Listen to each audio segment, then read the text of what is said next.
So my topic is all about freshwater resource problems. So aquifer depletion refers to the reduction of water levels in underground aquifers due to excessive pumping and extraction of groundwater for human uses like agriculture, drinking water, and industrial process.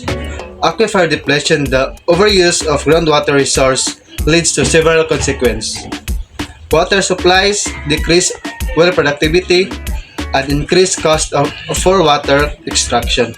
Additionally, it can cause land subsidence, saltwater intrusion in coastal areas, and even potential harm to ecosystems that depend on groundwater. So the second one, overdrawing surface water. Like rivers and lakes, refers to the extracting water from these sources at a rate faster than they can replenish. This can lead to environmental and economic problems. Overdrawing reduces water availability for ecosystems. Agriculture and human use, it can also lead to change in water quality like increased salinity and nutrient concentrations. Overdrawing water, surface water, or extracting more water than a river, lake, or reservoir can replenish leads to several negative consequences. So, including reduces water availability for human and ecology needs, lowered water tables, and potential saltwater intrusion in coastal areas.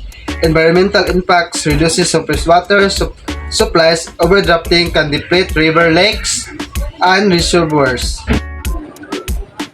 Good morning everyone, my name is Arjun C. Sanyo, one of the member of Group 5. So, my topic is all about salinization and irrigation of soil. So, kinsa sa inyo ang idea aning salinization and irrigation of soil. So, kabalo mong kita nga tanan murag bag-o ni sa ato. So, salinization is a build-up of salts in soil due for irrigation. When irrigation is evaporate, salts are left behind and the soil less fertile. So, ang example ani is one of the main example gid is sa Pangasinan and sa Ilocos. So, no kuan sila sa saltwater is intrusion from sea during high tides and storms. So, naapektuhan ang ilang mga farmlands, mga unsa pa na dira nga kuan naapektuhan during sa mga storms, high tides, may nga na naapektuhan. So, second topic is global water issues. So, global issues are complex. So, nakakategorize Japan siya sa mga different levels of kanang global water issues. So, first is water scarcity. An example, ang water scarcity is an example ani sa Africa, no? So, kuan sila sa mga supplies due sa mga supplies, mga low nga supply levels caused by prolonged drought, high water demand na.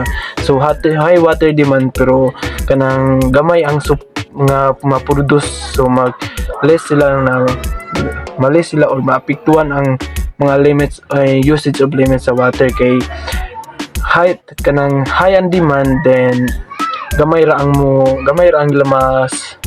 ma-produce nga tubig or makuha nga tubig. And second is water pollution. So, kabalo naman kita sa in Philippines, no, nga most of kanang kuan gid na problem is water pollution due to sa mga kanang water, mga human nga mga basura or sa uban pa nga mga factory, mga apektuhan ang atong water na to ana kay imbis nga hinlo, then diya sa pikas na ay mga factory, so maapektuhan ang mga maapektuhan ang atong water. So, third is overextraction of groundwater is ang example anis sa India, no, especially is Punjab, Haryana. Excessive groundwater used for irrigation has lead to dangerously background and threatening long-term water security. So, mga groundwater nga mga ground activity, no, kanang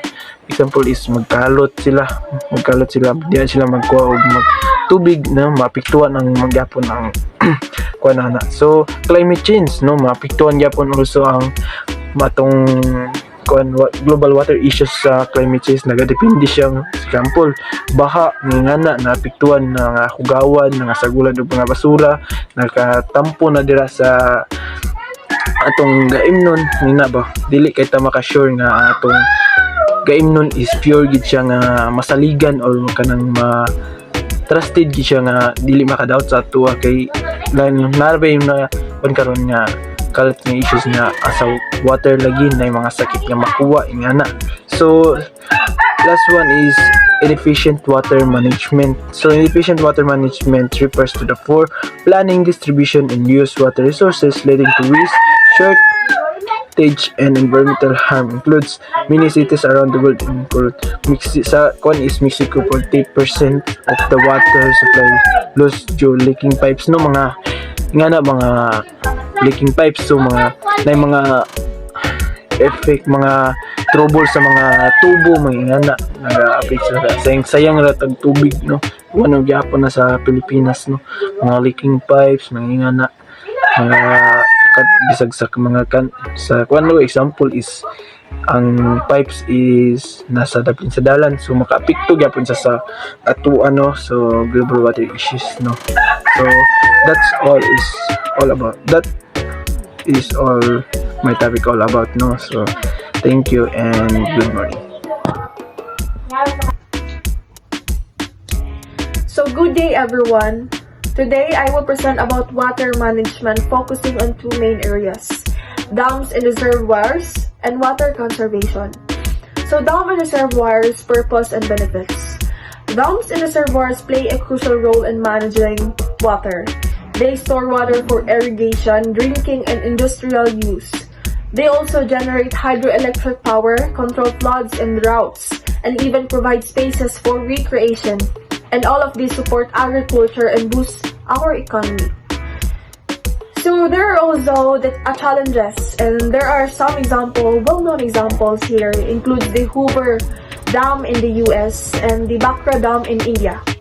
But while they bring many benefits, they also have challenges, like the displacement of communities, environmental impacts on wildlife and ecosystems, and sediment build-up, and high construction, and of course the high maintenance cost about that. So here in the water conservation, these are the definition and methods. So water conservation means using water efficiently and avoiding waste, and some methods include rainwater harvesting, fixing leaks, using water-saving appliances, and drip irrigation, and farming and recycling wastewater, and all of which help save this precious resource. So, of course, when there are definition methods, there are also importance and community role in the water conservation. So conserving water ensures we have enough supply in the future. It reduces the pressure on the natural sources and help us prepare for droughts and climate change. Communities can help through awareness campaigns and local initiatives, and by supporting government policies. So, to sum up, water management is vital for people. So the environment and the economy, we all have a role to play. Governments, communities, and individuals. And by working out together, we can conserve water today and secure a better future for all of us. Thank you. Good afternoon everyone. Ang topic karon is ang water pollution no. So water pollution is the contamination of water bodies like rivers, lakes, oceans, and groundwaters. So with harmful substances, so making the water unsafe no to use or for use. So dili gyud siya gamiton no kay naa sa kining mga contamination. So there are five types of water pollution no. Sa ko alam na example sa water pollution. So number 1 no is ang surface water pollution, number 2 is ang groundwater pollution, microbiological pollution, chemical pollution o thermal pollution. So ang surface water pollution is trash and oils floating in rivers or lakes no. So this happens when people throw trash or oil into the rivers or lakes. So makaharm sa mga mananap no, sa mga pananom o gilabi na sa mga tao nga gamit ng tubig. So number 2 is ang groundwater pollution. So like yung pesticides seeping into deep well water.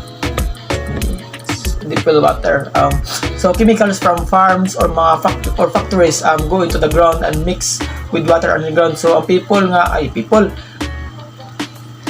so ang tao nga mo inom og tubig is kaagid siya. Di siya safe. Kaya tungod na rin mga halong nga chemical nga gikan sa mga factory na mix. So number 3 is ang microbiological pollution. For example, is present ng mga bacteria or kining viruses in drinking water bitaw. So makakus ni siya by dirty sewage or animal or kining mga hugaw sa bitaw sa mga mananap nga budagan paingon sa river. Labi na ka nga guys gamitin kayo bitaw nga tubig like mga kandila na yun. So it can make people sick. Number 4 is ang chemical pollution. So present ng mga industrial waste bitaw o mga bleach nga panglabay sa sapa or rivers. So factories throw harmful chemicals into water. So this can kanang dagan mamatay no nga mga mananap ng kapuyo sa sapa para sa ning mga isda kana. So then unsafe na pud gamiton ang ang sapa na yun kay lagi na yung mga industrial waste o bleach like na po kining mga chemicals like pinapod safe gamiton ang sapa para sa mga ligo makuha tubig panglaba bitaw is makakuan sa mga tao makadala og sakit. So number 5 is ang thermal pollution. So sa police kining hot water rivers. So ang hot water makes the river warm. So warm water has less oxygen sa. So ang mga isda nga gapuyo dito o mga mananapod nga gainom nagakuha og kining mga mananapod nga gainom og tubig sa sapa is nay posibilidad nga mamatay. So ang sources sa water pollution is industrial waste, agricultural runoff, sewage of wastewater, marine dumping, oil spills of radioactive waste. So ang industrial waste no is gikan sa mga factory nga ga-release og mga toxic substances to the rivers and oceans. So ang agricultural runoff din is mga pesticides. I-explain naman ako ganina. Ako lang sources of water pollution. Nipilit! Okay. Ang agricultural runoff din is mga pesticides and fertilizers wash into the rivers after rain. So ang sewage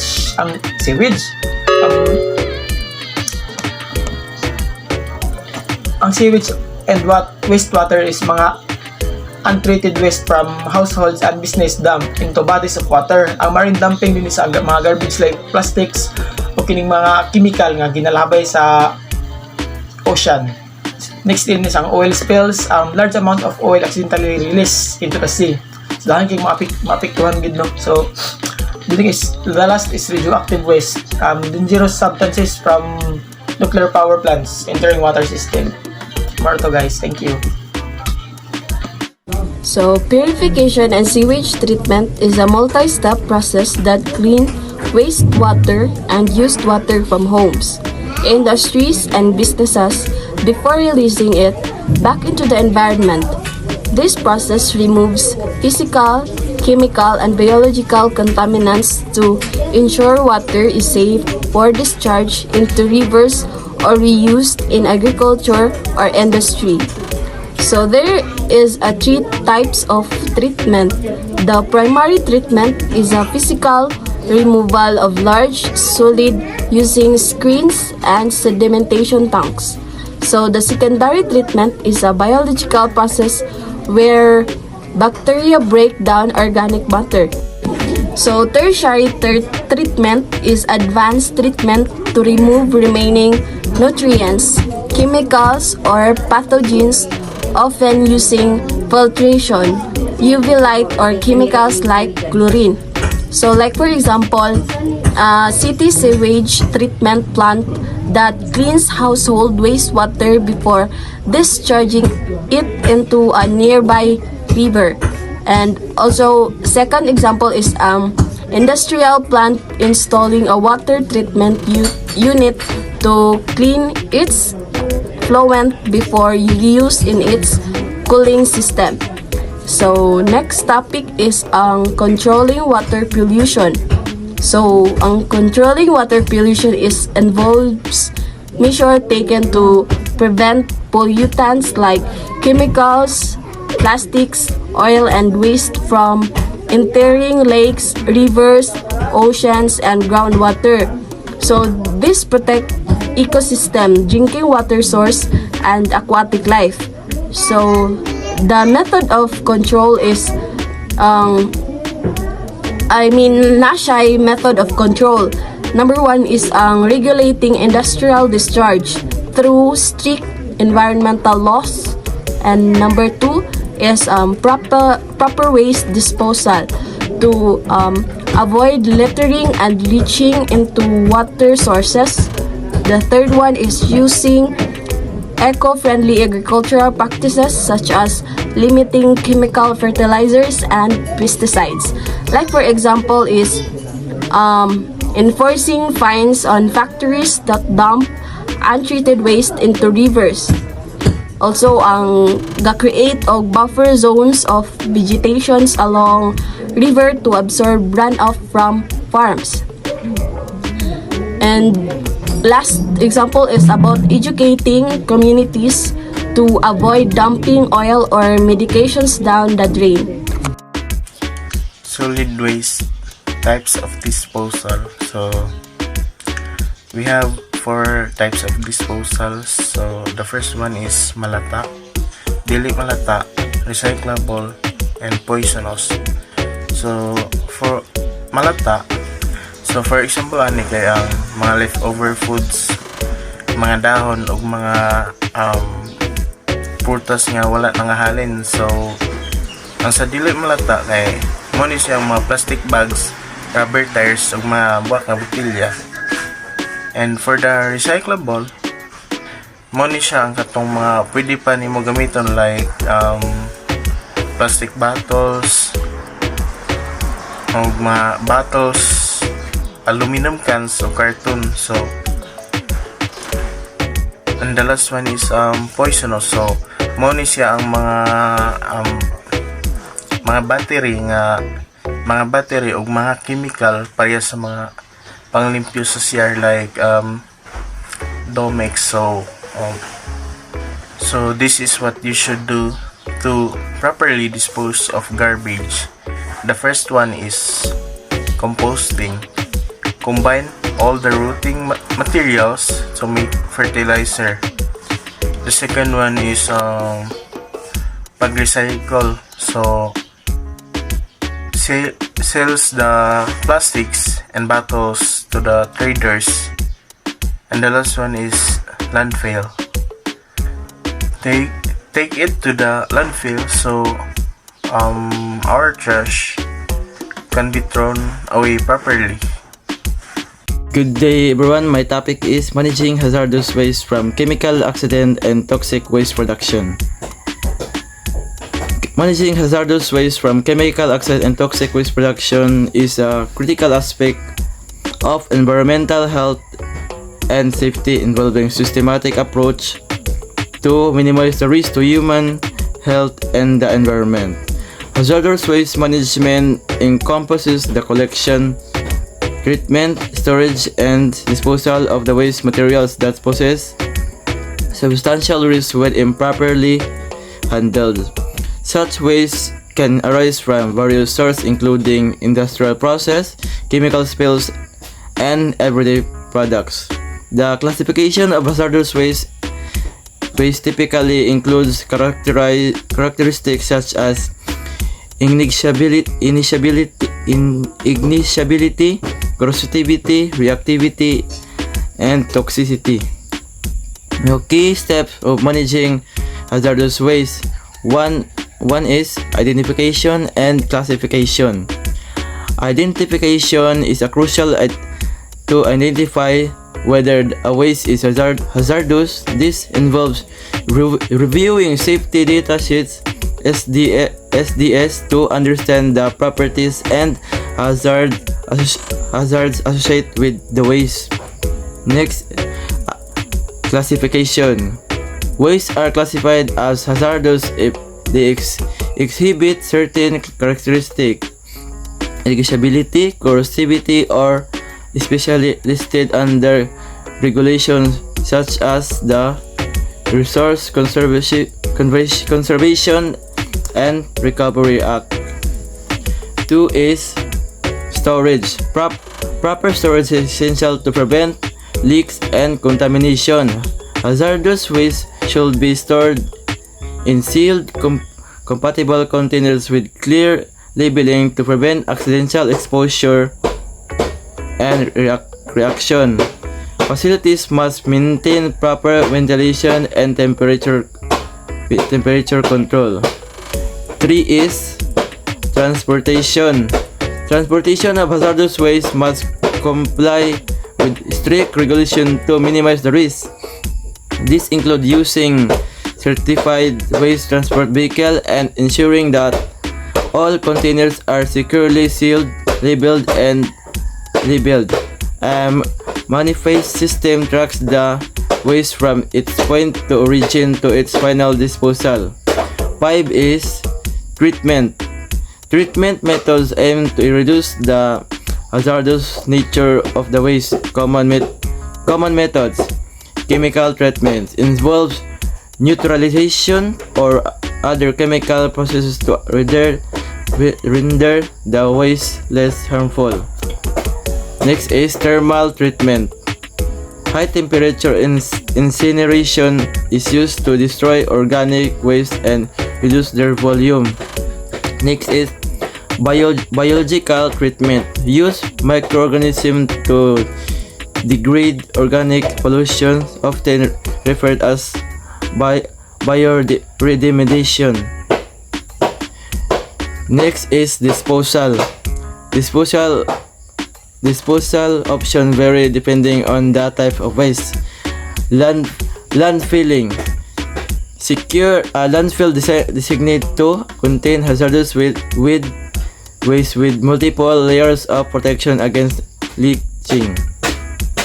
Deep well injection involves injecting liquid hazardous waste into deep geological formation isolated from the groundwater supplies.